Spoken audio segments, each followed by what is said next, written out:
స్వయాన ఆయనే బయలుదేరి వచ్చి నరేంద్ర మోడీ గారిని అడిగి జలశక్తి మంత్రిని కూడా కలిసి, సార్ ఈ స్కీమ్ని, అయిపోతున్న స్కీమ్ని ఎక్స్టెండ్ చేయండి అని చెప్పి, మన వల్ల, పవన్ కళ్యాణ్ గారి వల్ల, మన డిప్యూటీ సీఎం గారి వల్ల దేశం అంతా స్కీమ్ని ఎక్స్టెండ్ చేసి నరేంద్ర మోడీ గారు రాష్ట్రానికి కాదు దేశానికి అంతటికీ కూడా ఎక్స్టెండ్ చేస్తున్నాను అని చెప్పి మన వల్ల దేశం అంతా కూడా లబ్ధి పొందేలాగా ఆయన చేశారు.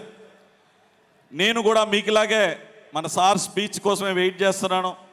సో దానికోసం ఎక్కువసేపు మాట్లాడకుండా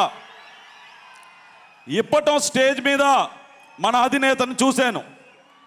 ఒక వేటకెళ్తున్న సింహంలా కనిపించారు. ఈరోజు స్టేజ్ మీదకి వస్తున్నప్పుడు చూశాను, గుంట నక్కల్ని వేటాడేసిన సింహంలాగా వచ్చి ఆ ముఖంలో ఒక చిన్న చిరునవ్వు, అదే గంభీరం అలాగే ఉంది.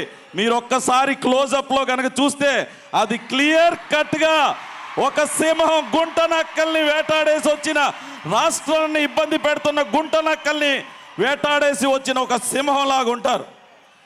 సార్ ఎప్పుడూ కూడా మీ వెంటే ఉంటాం, మీరు చెప్పిందే చేస్తాం, మీరు అప్పచెప్పిన బాధ్యతల్ని తప్పక పాటిస్తూ ఈ అవకాశాన్ని ఇచ్చిన మీకు హృదయపూర్వక నమస్కారాలు చెప్తూ సెలవు తీసుకున్నాను.